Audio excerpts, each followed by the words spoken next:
గజం భూమి 26,000 రూపాయలతో 200 గజాల భూమి కేవలం 55 లక్షలు మాత్రమే. బెంగళూరు హైవేకి 2 నిమిషాల దూరంలో. హాయ్ హలో నమస్తే, welcome back to Suman TV. ప్రస్తుతం మనతో ఉన్నారు business trainer and life coach Sunil Reddy గారు. సార్తో మాట్లాడదాం. నమస్తే సార్. నమస్కారం అండి. సార్, బిజినెస్ చూసుకుంటే ఇప్పుడు నౌవేడేస్ బాగా ట్రెండీగా ఉన్నది ఫుడ్ బిజినెస్. అవునండి. ఫుడ్కి సంబంధించి ఏది పెట్టినా కూడా అది అట్లా రన్ అయిపోతుంది. 100% అవుతుంది. ఎక్కడ చూసినా ఒక లేన్లో 4-5 పెట్టినా కూడా ఎక్కడ రష్ అయితే అలానే కనిపిస్తుంది. అంటే ఈ ఫుడ్ బిజినెస్ యొక్క ఇంపార్టెన్స్ ఏంటి, అంటే దీంట్లో ఇంకా ఏమేమి పెట్టొచ్చు అంటారు? 365 డేస్ కూడా నడవాలి అంటే మీ దగ్గర టిప్స్ ఏమన్నా ఉన్నాయా? 100% అండి, చెప్తాను. బేసిక్గా బిజినెస్లో కల్లా the best business food business. అలాగే నేను ఇంకో పాయింట్ కూడా మాట్లాడతాను. ఆ పాయింట్ అంటే ది బెస్ట్ లాస్ ఇచ్చే బిజినెస్ కూడా food business. The best loss ఇచ్చే business food business, the best profit ఇచ్చే బిజినెస్ ఫుడ్ బిజినెస్. ఇది ఎందుకు ఫుడ్ బిజినెస్లో మాట్లాడుతున్నా అంటే, ఏ బిజినెస్లో అయినా ప్రోడక్ట్ చెడిపోదండి, కానీ ఒక ఫుడ్ బిజినెస్లో ప్రోడక్ట్ చెడిపోతుంది. అంటే ఇవాళ మనము వండినటువంటి ఫుడ్, ఇప్పుడు లైక్ మనం తీసుకుందాం, ఇప్పుడు మీరు జూబ్లీ హిల్స్, బంజారా హిల్స్ ఎక్కడ చూడండి, ఫుట్పాత్ మీద మీకు 100 రూపీస్కి ఒక మంచి బిర్యానీ ఇస్తాడు. మీకు 5 స్టార్ హోటల్లో ఉన్నట్లే క్వాలిటీ ఉంటుంది. అంటే హోమ్లీ ఫుడ్ లాగా 100 రూపీస్ అన్లిమిటెడ్ ఫుడ్ అని చెప్తారు. కానీ ఆ బిజినెస్ని నా రియల్ టైం ఎక్స్పీరియన్స్ నేను ఒకటి ఎక్స్పీరియన్స్ అయ్యానండి రీసెంట్గా. నేను కడప టు హైదరాబాద్ ట్రావెలింగ్ ఎక్కువ చేస్తూ ఉంటాను. సో నా హోమ్ టౌన్ నుంచి ఇక్కడికి. సో టైంలో నేను నా ఫ్యామిలీతో వస్తూ ఉన్నాను. మేము కార్లో సెల్ఫ్ డ్రైవ్ కార్, నేను ఎక్కువ డ్రైవర్ యూస్ చేయను. సెల్ఫ్ డ్రైవ్ నాకు ఇష్టం, ఎందుకంటే మనం కారు కొన్నాం, మన కార్ని మనం డ్రైవ్ చేస్తేనే ఆ హ్యాపీనెస్ ఉంటుంది.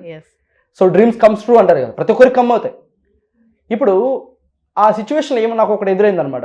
జడ్చర్ల దాటిన తర్వాత రోడ్ సైడ్ ఎటు సైడ్ చూసినా కూడా every 5 kilometres are 10 కిలోమీటర్స్కి food.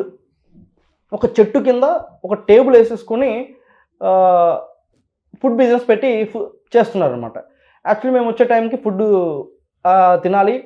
So మేము ఏం చేసామంటే, సరే మనకు ఒక ఎక్స్పీరియన్స్ అవుతుంది కదా, మనం ఒక బిజినెస్ ట్రైనర్, సో వీళ్ళతో ఒకసారి మాట్లాడదాం, వీళ్ళ బిజినెస్ ఎలా ఉంటుంది అని చెప్పేసి నేను బేసిక్గా ఆ బిజినెస్ ఓనర్స్ని టచ్ చేస్తామని చెప్పేసి ఏం చేశానంటే, ఒక ప్లేట్ మీల్ కోసం మేము ఆగామన్నమాట. దాంట్లో నా తమ్ముడు కూడా ఉన్నాడు, నేను, మా మిస్సెస్. అక్కడ ఆగిన తర్వాత ఏమైందంటే, ఆ ఫుడ్ బిజినెస్ ఏదైతే ఉందో ఆ పర్సన్ వచ్చేసి 100 రూపీస్ మీల్స్ తీసుకున్నాడండి. 100 రూపీస్ మీల్స్, రైసు, దాల్, ఇంకొక 2 కర్రీస్ అండ్ ఇచ్చాడనమాట. సో క్వాలిటీ బాగుంది, క్వాంటిటీ బాగుంది, అన్నీ బాగున్నాయి. 100 రూపీస్లో ది బెస్ట్ హోమ్లీ ఫుడ్ ఇచ్చాడు. అదే ఫుడ్ నేను 7 స్టార్ హోటల్లో టేస్ట్ చేసినా అలాగే ఉంటుంది, 5 స్టార్ హోటల్ అలాగే ఉంటుందేమో, ఇతను రోడ్ సైడ్ లాగా ఉంది అని చెప్పేసి అనిపించింది అనమాట. సో అతను, అన్న మీకు డైలీ కౌంటర్ అంటే ఎన్ని ప్లేట్స్ మీకు మీల్ సేల్ అవుతుంది అని అడిగితే, సార్ నీళ్ళేంటి సార్, మామూలు లేని సార్ అని అతను కొంచెం ఇబ్బంది, అంటే చెప్పడానికి అతను ఒకలా ఫీల్ అయ్యాడు అనమాట. ఏం పర్లేదన్న, చిన్న బిజినెస్ ఎక్స్పీరియన్స్ కోసం, అంటే మీకు నేనేం కాంపిటీషన్ రానులేండి అని చెప్పేసి మాట్లాడాను. అతనితో మాట్లాడిన తర్వాత రియల్ టైం ఎక్స్పీరియన్స్లో అతను daily meals morning to evening వరకు, అంటే మార్నింగ్ టు ఈవినింగ్ వరకు అంటే మార్నింగ్ టిఫిన్ పెడతాడంట, సో ఆఫ్టర్నూన్ మీల్స్ పెడతాడంట, ఈవినింగ్ టైము చాలామంది నైట్ డ్రైవ్స్ ఎక్కువ చేస్తూ ఉంటారు. సో ఇంకా 2 పిల్లల్ని పెట్టి నైట్ టీ స్నాక్స్ కూడా పెడతారంట. సో అలా డైలీ యావరేజ్గా అతను బిజినెస్ తీసుకుంటే ఒక 15,000 నుంచి 20,000 ఉంది సార్ నా బిజినెస్ అన్నాడు అతను. 15,000 నుండి 20,000 రూపీస్ ఉంది అనుకుంది, అంటే 20 అనుకుందాం, యావరేజ్గా తీసుకుందాం ఎవ్రీడే. వారంలో ఒకరోజు సెలవు తీసుకుంటాను సార్ అన్నాడు. సరే మనం యావరేజ్గా ఏం చేద్దాం, 20,000 తీసుకుందాం పర్ డే. 20,000 రూపీస్లో అతను ఫుడ్కి పెట్టినటువంటి ఇన్వెస్ట్మెంట్ కానివచ్చు, అంటే రైస్, అతను అయితే కర్రీస్ చేస్తున్నాడు, vegetables, what ever it is, expenditures అన్నీ ఉంటాయి. అలా అక్కడ పనిచేసే ఎంప్లాయీ ఉంటారు. సో ఆ పిల్లడికి మంత్లీ ఒక 10-20,000 లేదా ఆ అబ్బాయి అక్కడ రోడ్డు మీద నిలబడుకొని ఆ ఫుడ్ కోసం పిలవడం అనేది జరగదు. మినిమం 10,000 వేసుకున్నా కూడా ఇలా వీళ్ళ ఎక్స్పెన్సెస్ డైలీ అతను పెట్టిన మెయింటెనెన్స్లో తీస్తే 10,000 రూపీస్ పక్కన తీసి పెడితే అతను మంత్లీ ప్రాఫిట్ యావరేజ్గా 3 lakhs ఉందండి. 3 lakhs. నేను షాక్ అయిపోయాను. అంటే అతను ఎంతున్నాడు, సార్ నేను రోజుకి ఒక 100 ప్లేట్స్ నేను మీల్స్, ఓన్లీ మీల్స్, అతని దగ్గర బిర్యానీ ఐటమ్ ఉంది, డిఫరెన్స్ ఉంది, ఓన్లీ 100 మీల్స్ పోతాయి సార్ నాకు అన్నాడు. 100 మీల్స్ అంటే ఈచ్ మీల్ 100 రూపీస్ అండి. 100 × 100 10,000 రూపీస్ మీల్స్.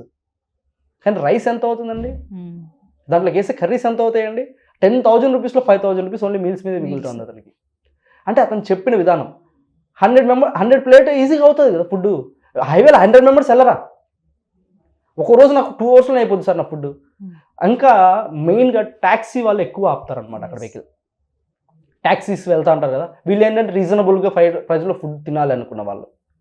సో ఇలా తీసుకుంటే అక్కడ అలా ఆ ఫుడ్ బిజినెస్కి అతనికి 365 days మార్కెట్ ఉందండి. హైవేలో ప్రతిరోజు వెహికల్ వెళ్ళాల్సిందే కదా, అంతే. కానీ ఇక్కడ మనం స్ట్రీట్స్లో ఇప్పుడు మనం అన్నట్లు ఇక్కడ లోకల్ సిటీస్లో తీసుకుంటే ఆల్మోస్ట్ హాస్టల్స్ స్టూడెంట్స్ చాలా సఫర్ అవుతున్నారు హాస్టల్స్లో పెట్టే ఫుడ్ తినలేక. చాలామంది స్టూడెంట్స్ నాతో చెప్తా ఉంటారు, పర్సనల్ ఎక్స్పీరియన్స్లో కూడా ఉంది. నేను కూడా ఒకప్పుడు అలాగే హాస్టల్స్లో ఉన్న వ్యక్తినే. బట్ వీళ్ళందరికీ మంచి ఫుడ్ ఎక్కడ దొరుకుతుందంటే స్ట్రీట్లో ఏదైనా దొరికింది అంటే తినడానికి రెడీగా ఉన్నారు. పీపుల్స్లో కూడా కొత్తదనం కోరుతున్నారండి. యాక్చువల్లీ నేను ఎక్కడో చూశాను, పానీపూరిలో డిఫరెంట్ ఐస్ క్రీమ్ పానీపూరి అన్నారు. పానీపూరి అసలు ఎంత డిఫరెంట్ టేస్ట్లు కొడుతున్నారు, కానీ దానికి జనాలు ఎగబడి తిన్నారు. ఇంకా మనం చూస్తుంటాం 4 AM బిర్యానీ అని, 4 o'clock బిర్యానీ కోసం క్యూలు కట్టి ఉంటున్నారు. బట్ ఇక్కడ ఏంటంటే పీపుల్స్ నీడ్స్ గుడ్ ఫుడ్. ఎందుకు అంటే వాళ్ళు ఫుడ్ ఎక్కువ తినడానికి ఇష్టపడుతున్నారు. ఒకప్పుడు ఒక వ్యక్తి తన కడుపు నిండా తినకుండా ఉండేవాడు అనమాట, కానీ ఇప్పుడు తను ఫస్ట్ ఫుడ్ ప్రిఫరెన్స్ ఎక్కువ ఇస్తున్నాడు. క్వాలిటీ ఉందంటే రెగ్యులర్గా వెళ్తూ ఉంటారు. మొన్న ఈ మధ్య మీరు గమనిస్తే ఆల్రెడీ ఒక వ్యక్తిని ఫేమస్ చేశారు. పాపం ఆ బిజినెస్ ఈరోజు మార్కెట్లో ఎలా ఉందో మనకైతే తెలియదు, బట్ నేను ఆ వ్యక్తి పేరు తీసుకోవట్లా. ఇలా మీరు ఎక్కడైనా తీసుకునే మన DLF రోడ్ కానివ్వచ్చు, హైదరాబాద్లో ఇప్పుడు మాదాపూర్ కానివ్వచ్చు, 12 o'clock వరకు కంటిన్యూస్ ఫ్లోటింగ్ ఉంటుంది బిజినెస్లో. కానీ ఇక్కడ వీళ్ళు ఏం చేయాలి, స్మాల్ ఇన్వెస్ట్మెంట్ తోటి ఎంతో బిజినెస్ చేస్తున్నారండి. అంటే మా దగ్గర డబ్బు లేదు, మేము సంపాదించలేము, ఎవరైతే మేము లైఫ్లో ముందుకు వెళ్ళాము అనుకుంటున్నారో, మా దగ్గర ఏం లేదు అనుకుంటున్నారు, వాళ్ళందరికీ నేను చెప్పే పాయింట్ ఏంటంటే రోడ్ సైడ్ ఆ మున్సిపాలిటీస్కి మనం ఏదో కొన్ని చలానా తీసేది ఉంటుంది. చలానా తీసి ఒక స్పేస్లో మీరు ఒక చిన్న టెంట్ లేదు అనుకుంటే ఒక చిన్న టేబుల్ మీద ఆల్రెడీ ఇప్పుడు మీరు మార్కెట్లో గమనిస్తూ ఉంటారు, ఒక 10,000 rupees ఇన్వెస్ట్మెంట్ తోటి ఫుడ్ బిజినెస్ చేసుకోవచ్చు అండి సింపుల్గా. ఆల్రెడీ ఒక బీటెక్ స్టూడెంట్ మాదాపూర్లో ఒక అబ్బాయి, వాళ్ళ ఫాదర్ ఎక్స్పైర్ అండి, స్నాక్స్ పెట్టాడు, like rolls, spring potato and bread omelette, ఈ 3 items పెట్టేసి అబ్బాయి బిజినెస్ చేస్తున్నాడు. నాకు 11 o'clock వరకు చిన్న మీటింగ్ ఉండింది ఇక్కడ కవర్ హిల్స్లో. సో మీటింగ్ కంప్లీట్ చేసుకుని వెళ్తూ మాదాపూర్ మీద వెళ్తూ ఉంటే ఆ అబ్బాయి నైట్ ఫుల్ వర్షం పడుతూ ఉంది, ఆ అబ్బాయి ఇక్కడ ఆపున్నాడు. సరే ఈ అబ్బాయి ఈ టైంలో కూడా ఇంత వర్షం పడుతున్నా కూడా బిజినెస్ చేస్తున్నాడంటే నా అబ్బాయితో మాట్లాడడానికి ట్రై చేస్తే ఆ అబ్బాయి ఫ్యామిలీ ఇలా నా పరిస్థితి ఉంది సార్, నా సిచ్యువేషన్స్, నన్ను బీటెక్ సెకండ్ ఇయర్ అబ్బాయి చదువుతూ ఒక టోటల్గా అతను ఒక స్టాల్ పెట్టాడు. ఆ మెటీరియల్ అన్ని అల్యూమినియం అంతా చేయించడానికి టోటల్గా నాకు 30,000 అయింది సార్. ఒక 10,000 rupees ఎక్విప్మెంట్స్ అయినాయి. నాకు పర్ డే వచ్చేసి ఎంత లేదన్నా ఒక 3,000 rupees నాకు కౌంటర్ ఉంటుంది సార్. ఆ 3,000లో నాకు 2,000 మిగులుతుంది సార్. మంత్కి ఒక 60,000 ఏం చేస్తున్నాను, మా అమ్మని హ్యాపీగా చూసుకున్నాను, నేను ఎడ్యుకేషన్ ఫీజు కట్టుకున్నాను, హ్యాపీ సార్ అన్నాడు. సో ఆ అబ్బాయికి నేను నా నెంబర్ ఇచ్చి స్పెషల్గా, అంటే కష్టపడుతున్నాడు, కొన్ని గైడెన్స్ కూడా ఇవ్వడం జరుగుతూ ఉంది. ఈరోజు అబ్బాయి బిజినెస్ మంత్లీ 1.5 lakh వెళ్ళాడు. నెక్స్ట్ నేను ఫ్రాంచైజీ కూడా స్టార్ట్ చేస్తాను సార్ అన్నాడు. బీటెక్ స్టూడెంట్ నెక్స్ట్ దాన్ని ఫ్రాంచైజ్ మోడల్లోకి వెళ్ళాలంటే ఒక ప్రైవేట్ లిమిటెడ్ అయిపోయింది.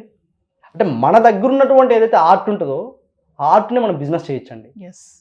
సో మనకు బిజినెస్ చేయాలని ఒక సంకల్పం ఉంటే 100% ముందుకు వెళ్ళచ్చు.